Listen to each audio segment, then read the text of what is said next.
Hi, everyone. I'm Dr. Alyssa Watson. And I'm Dr. Beth Molleson. Thank you for joining us in the Veterinary Breakroom. In the break room, Dr. Beth and I sit down and we have kind of casual conversations about topics of interest to us in veterinary medicine.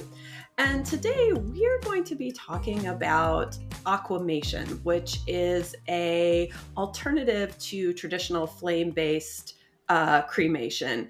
This kind of came up because a lot of you know I work part-time in the in-home hospice and euthanasia sector, and this is something that a lot of mobile, end-of-life care practitioners know a lot about, and there's Facebook groups and we talk about it all the time, but I didn't quite realize that it wasn't as well known outside of that little kind of niche in veterinary medicine. Dr. Beth, before I asked you about aquamation, did you know what it was?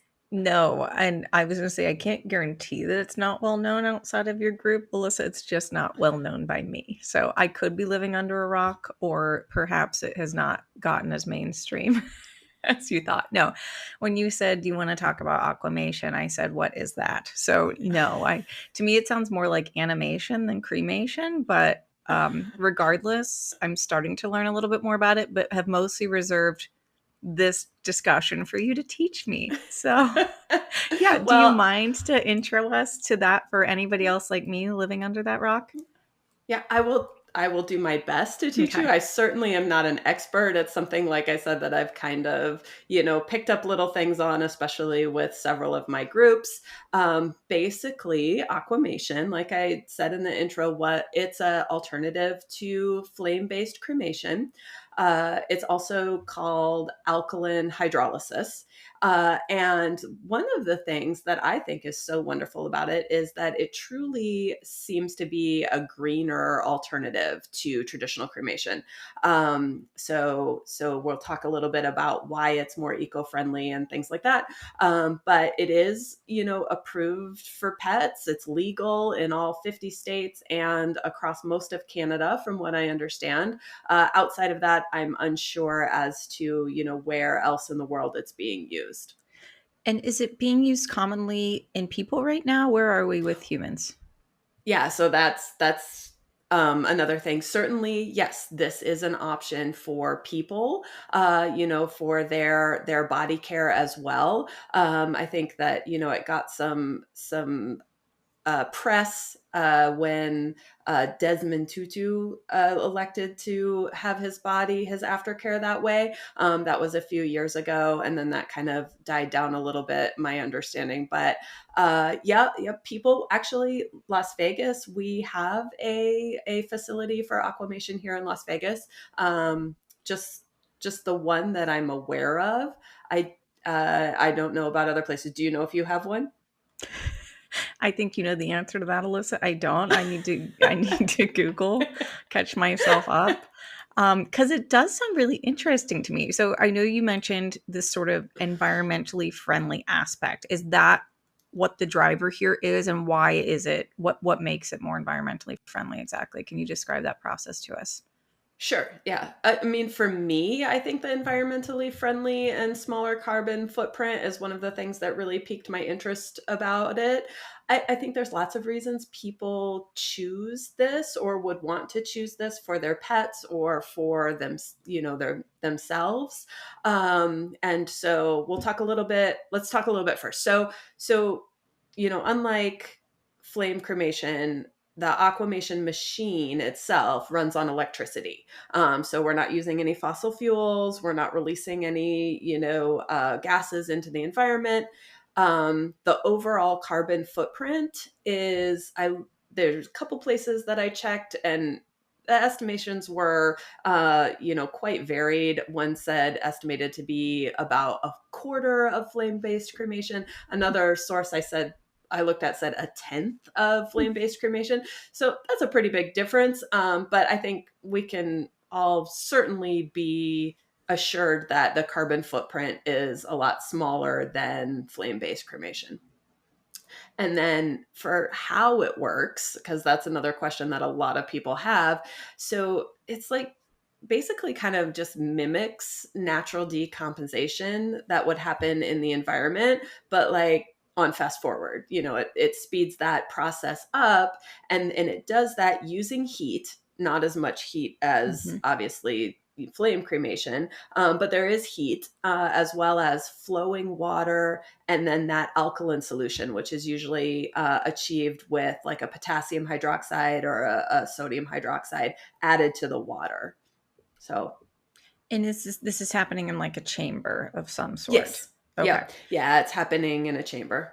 And okay, from going back to the pet perspective, if you did have your pet aquamated, am I using the right I think term so. there? um, okay, your pet's been aquamated. What are you getting back? Is it looking like Sure. cremation Yeah. Yeah. ashes? Okay. Yeah, no, that's a really good question too. So the whole process, generally takes less than a day, 18 to 20, 22 hours, depending on the capacity of your machine, the tank. And yeah, what's left behind, very, very similar to traditional flame-based cremation. So after aquamation, there are some bone fragments, fragile bone fragments. Then those need to dry because obviously we've used water in this process. So those then are set out to dry for a day or so, and then those are ground into a powder that is like the ashes. And I think certainly for me, for a long time, I assumed that the ashes in regular cremation were like the ashes in your fireplace, but that's not really the case either. Like after flame cremation, there are bone fragments and things left over, and then those are placed into a machine, and that machine's called a cremulator, and it grinds it all up, and that's the ashes that you get back. And so the same thing is done here. They take those bone fragments and grind them, and you get a powder that's similar. I haven't personally seen it, the from what I've read, like there's a different, slightly different, consistency and color, but other than that, it's pretty similar. Yeah, I say I didn't know there was a step 2 to the whole cremation process. I guess I'm recognizing that maybe I haven't spent a lot of time envisioning what happens for better or worse, maybe as a self-protective mechanism, because I could see where maybe this is more appealing to people, whereas if you do stop and think about like what cremation is and the visuals that go along with the flame, the flame part of it, I could see where maybe the aquamation does have an appeal to people who don't like the idea of their pet being cremated or themselves being cremated for that matter. Mm-hmm. Yeah, a lot of people do find, once they understand the process, do find that it seems gentler. Mm-hmm. And everybody has personal preferences. I think one of the big things is to be able to talk, confidently and compassionately, and know, what actually happens. And I always adjust when I'm talking to families about anything, about the euthanasia process, about the medications, about the aftercare, just kind of adjust to the information that they want, because some people want lots of information and other people don't, and that's okay. Get the fast results your canine patients deserve. Think fast. Think Apoquel, oclacitinib tablet for allergic itch relief starting in as little as 4 hours. Visit apoquel.com for full prescribing information and to learn more. May cause worsening of existing parasitic skin infestations, serious infections, or pre-existing cancers. New neoplasias have been observed. Do not use in dogs under 12 months of age with serious infections or in breeding, pregnant, or lactating dogs. Think fast. Think Apoquel. The other thing that's produced, when you have this aquamation, the body decomposes and is reduced to these bone fragments, but then you also have this effluent, it's like a liquid that's left over afterwards, and it's sterile.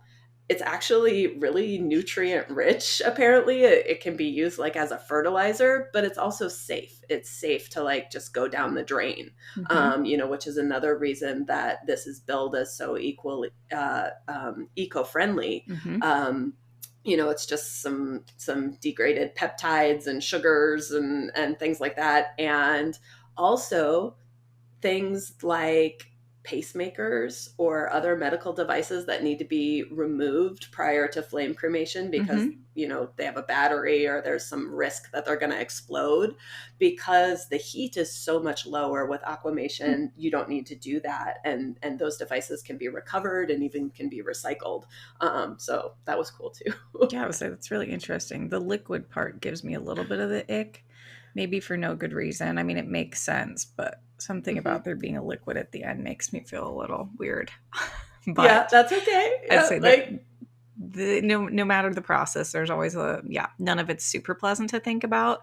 But this is, it's a really interesting way, of course, as we talk more and more about how we can be environmentally friendly and decrease our emissions and things like that. I think this is a really interesting topic for us to learn more about. Do we know what sort of the experts say? Do they feel like this is going to replace cremation one day, or no? Do we know any opinions? I didn't see anything that looked like that. I'm certain that as it becomes, more well known and more available and more, looking at cost, I mean, certainly these machines are a major investment. So the machine itself, there's a few, not very many, companies producing the machines, but, and they range in size, because you can do all the way down from just single pets all the way up to ones that are able to do kind of, a more communal type of